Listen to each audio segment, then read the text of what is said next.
पे तो नहीं नहीं, ईमानदारी वो हवा पानी वाला बात मत कीजिएगा, ठीक है। ईमानदारी, हम बहुत बड़ा देशभक्त हैं, ये वो देश, हम जो पूछ रहे हैं वो बताइए। राइट तरीके से आप मेरे से सवाल पूछ रहे हैं, वही सवाल जो है शिक्षा मंत्री से पूछा कीजिए।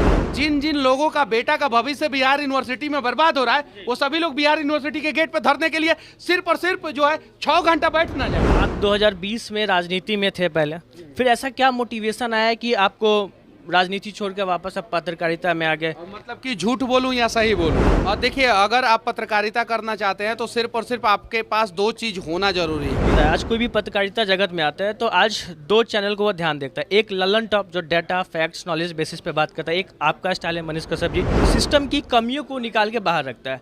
तो आप इसको कैसे बैलेंस करते हैं? सबसे पहले मैं आपसे ये जानना चाहता हूँ कि कई इंस्टीट्यूशन में मैंने आपके वीडियोस देखे, आप जाते हैं वहाँ भी रोज़गार को लेकर कई मुद्दा उठाते हैं सरकारों के द्वारा, सरकार के खिलाफ या सरकार के अगेंस्ट में कि आप रोज़गार सृजन करें। तो आप कैसे देखते हैं, एक स्टूडेंट के तौर पे लोगों को कैसे मोटिवेट करेंगे कि आप रोज़गार की तरफ जाए, नौकरी की तरफ जाए, या ऐसे व्यापार लगा कि कई लोगों को रोज़गार दें?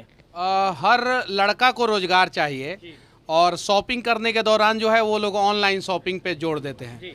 जब ऑनलाइन शॉपिंग पे जोड़ दीजिएगा तो बहुत सारी चीज़ें लिमिटेड हो जाएगी। तो कहीं नहीं तो कहीं जो है इस प्रकार का अगर कोई मॉल खुल रहा है, पूरा इलेक्ट्रॉनिक्स मार्केट खुल रहा है, आपके शहर में खुल रहा है, और ऑनलाइन से सस्ता रेट पे अगर सारा चीज़ आपको अगर वहाँ पे अवेलेबल है, तो आप जो है ऐसे ऐसे जगहों से परचेज कर सकते हैं। जब आपको ऑनलाइन से महंगा मिलेगा तब मत कीजिए, वो सही है कि नहीं है। लेकिन ऑनलाइन से सस्ता आपको सही चीज़ जो है सही जगह पे सही तरीके से मिल जा रहा है, तो आपको परचेज करना चाहिए। और तब जाके जो है ना, जैसे यहाँ पे बहुत सारे लोगों को रोजगार मिला हुआ है, मिला है कि नहीं मिला है? तो और जैसे बहुत बड़ी बड़ी कंपनियां, ऑनलाइन कंपनियां जो होती है, एक जगह पे जो है गोडाउन बना लेता है, बहुत बड़ा गोडाउन बना लेता है, और वहाँ पे जो है लिमिटेड अमाउंट में लोगों को रोजगार मिलता है, ज़्यादा लोगों को रोजगार नहीं मिल पाता है। लेकिन ऐसे ऐसे जगह पे बहुत सारे लोगों को रोजगार मिलता है। अगर मान लीजिए हाजीपुर में ऐसा 20-25 शोरूम हो, तो बहुत सारे लोगों को रोजगार मिलेगा ना। तो लोकल फॉर वोकल बनना पड़ेगा हम लोगों को। अगर लोकल फॉर वोकल हम लोग नहीं बनेंगे तो कहीं नहीं तो कहीं बर्बादी का कारण हम ही लोग बनेंगे। 2-4 सवाल मैंने आपके बारे में स्टडी किया था, तो मैंने देखा कि आप 2018 में, जैसे कि यूट्यूब पे दिखता है कि सच तक न्यूज आया, 2020 में आप विधानसभा चुनाव लड़े थे। तो ये मोटिवेशन कहाँ है कि पत्रकारिता करते करते आप राजनीति की तरफ आ गए? हमारा सच तक न्यूज चालू ही हुआ है 2021 में। हमारा, जब आप ईमेल आईडी बनाते हैं और ईमेल आईडी बना के यूट्यूब पे जैसे लॉगिन करते हैं, वैसे आपका चैनल दिखाना शुरू कर देता है यूट्यूब। आप जाके देख लीजिएगा, आपका 2012 का दिखाएगा और पहला वीडियो आप डाले रहेंगे 2020 में।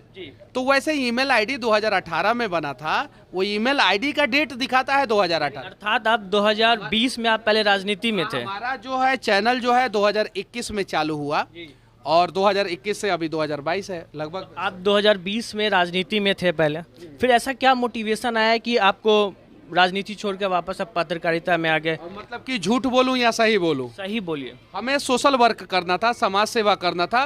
पॉलिटिक्स में मैं चुनाव लड़ा था, मैं बुरी तरीके से हार गया था, और उसके बाद से यहाँ पे आया। ये चीज़ है, मैं निर्दलीय प्रत्याशी था वहाँ पे, और निर्दलीय प्रत्याशी होने के बावजूद भी मैं तीसरे नंबर पे था वहाँ पे, ठीक है। और निर्दलीय में सबसे ज़्यादा वोट लाने वाला मैं प्रत्याशी था वहाँ पे। किसी पार्टी को मेरी बातें हजम नहीं हुई, निर्दलीय मैं चुनाव लड़ा, हारा वहाँ पे, और उसके बाद से मैं सोचा कि इससे भी बड़ा काम करूँगा, और उससे बड़ा काम कर रहा हूँ मैं। एक सवाल और कि आज कोई भी डिजिटल मीडिया में आता है, आज कोई भी पत्रकारिता जगत में आता है, तो आज 2 चैनल को वो ध्यान देखता है। एक ललन टॉप जो डाटा, फैक्ट्स, नॉलेज बेसिस पे बात करता है, एक आपका स्टाइल है मनीष कश्यप जी, सिस्टम की कमियों को निकाल के बाहर रखता है। तो आप इसको कैसे बैलेंस करते हैं, एक या फिर जो नया आ रहा है, ठीक है, उसके लिए आप क्या संदेश देना चाह रहे हैं? और देखिए, अगर आप पत्रकारिता करना चाहते हैं तो सिर्फ और सिर्फ आपके पास 2 चीज़ होना जरूरी है, और जो 2 चीज़ बड़ी मुश्किल से मिलता है, एक नॉलेज और एक जिगर। एक जिगर में जिगर होना चाहिए, तभी आप पत्रकारिता कर सकते हैं। और जिगर होने के बावजूद नॉलेज नहीं हो तो भी पत्रकारिता नहीं कर सकते। तो दोनों चीज़ होना चाहिए। अगर 2 चीज़ है तो आप पत्रकारिता कीजिए, 2 चीज़ नहीं है तो आप पत्रकारिता मत कीजिए। आज कुछ लोग जो है 2 तरीके से बट गए, 2 तरीके की अवधारणा रख रहे हैं, आइडियोलॉजी रख रहे हैं। एक जिनको ये लग रहा है कि जो सिस्टम की मार झेल चुके हैं उनके लिए मनीष कश्यप भगवान जैसा है। एक जो सिस्टम के सपोर्टर है या सिस्टम में है तो उनको लगता है कि ये इनका स्टाइल ठीक नहीं है या वगैरह वगैरह। इसको आप कैसे बैलेंस करते हैं, क्योंकि सुनते तो आप भी हैं। आपके पिताजी अगर वीडियो होते या किसी सरकारी स्कूल के प्रिंसिपल होते, उनको मैं सस्पेंड करा दिया होता तो आप मुझे पसंद करते? अगर देखा जाए एक बेटे के तौर पे तो नहीं नहीं, ईमानदारी वो हवा पानी वाला बात मत कीजिएगा, ठीक है? क्या ईमानदारी, हम बहुत बड़ा देशभक्त हैं, ये वो देश, हम जो पूछ रहे हैं वो बताइए, करते हैं। हमने बहुत सारे लोगों को सस्पेंड कराया है, ठीक है? बहुत सारा अधिकारी लोग इस बात से डरते हैं, उन लोगों को बोल दिया जाता है कि मनीष कश्यप को हम बुला के ला रहे हैं, तो ऐसे ही वो मतलब मेरे बारे में उसके अंदर निगेटिव परसेप्शन चला गया। तो वैसे लोग मेरे से नफरत करते हैं, मेरे से जलते हैं, लेकिन जो सिस्टम से पीड़ित लोग हैं वो लोग मुझे प्यार करते हैं। एक सवाल और, बिहार यूनिवर्सिटी में आपने वीडियोस बनाया, आज सही मायने में जाके देखिए तो बिहार यूनिवर्सिटी की हालत बहुत ख़राब है। आप वहाँ जाएंगे, मैं खुद भी गया हूँ, मैं सोचा था एक बार, आप ऑफिस के बाहर निकलेंगे गुटखा थूका हुआ इस तरीके से। सोचिए जो शिक्षक जो शिक्षा देने का काम करता है, टाइट तरीके से आप मेरे से सवाल पूछ रहे हैं, वही सवाल जो है शिक्षा मंत्री से पूछा कीजिए। मैं भागलपुर यूनिवर्सिटी के खिलाफ भी वीडियो बनाया, वहाँ पे VC चेंज हो गए, रजिस्ट्रार चेंज हो गए, भागलपुर यूनिवर्सिटी की व्यवस्था चेंज हुई, लेकिन 100% नहीं चेंज हुआ, सिर्फ 1% चेंज हुआ। अभी बिहार यूनिवर्सिटी क्यों नहीं चेंज हुआ? अभी 99% व्यवस्थाएं बाकी है। बिहार यूनिवर्सिटी में हनुमान प्रसाद जो है पांडे, जो है हनुमान प्रसाद पांडे जो है VC हैं बिहार यूनिवर्सिटी के, उनके ऊपर जांच बैठा हुआ है, पता है आपको? जाके पता कीजिए, बिहार यूनिवर्सिटी के VC के ऊपर जांच बैठा हुआ है, ठीक है? वो अच्छे से काम नहीं कर रहे हैं, लेकिन 100% मैं नहीं ना बदल सकता। मान लीजिए कि मैंने आज जो है किसी सड़क के खिलाफ वीडियो बनाया और वो सड़क में सुधार नहीं हुआ, तो उसके लिए मैं दोषी थोड़ी हूँ, मैं तो प्रयास कर रहा हूँ। सुधार हो गया तो चलिए ठीक है, नहीं सुधार हुआ तो दोषी तो मैं नहीं ना हूँ, तो उसके लिए प्रयास करना होगा। बिहार यूनिवर्सिटी के VC के ऊपर अगर मैंने सवाल किया तो बिहार के जितने डिजिटल मीडिया के पत्रकार हैं उनमें से सिर्फ 10% लोग लगातार सवाल करेंगे, तो मैं दावे के साथ कह सकता हूँ बिहार यूनिवर्सिटी में बदलाव होगा। पहला चीज।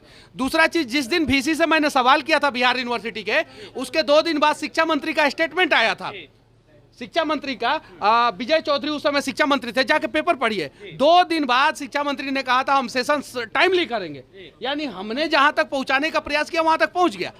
अब सिर्फ और सिर्फ पत्रकार को सुधारने की जरूरत नहीं है, पब्लिक भी अपनी चीजों को खोजे। जिन जिन लोगों का बेटा का भविष्य बिहार यूनिवर्सिटी में बर्बाद हो रहा है, वो सभी लोग बिहार यूनिवर्सिटी के गेट पर धरने के लिए सिर्फ और सिर्फ जो है 6 घंटा बैठ ना जाए, समस्या का समाधान हो जाएगा। लेकिन नहीं बैठेंगे, जिस दिन बैठ जाएंगे उस दिन हो जाएगा। बहुत बहुत धन्यवाद।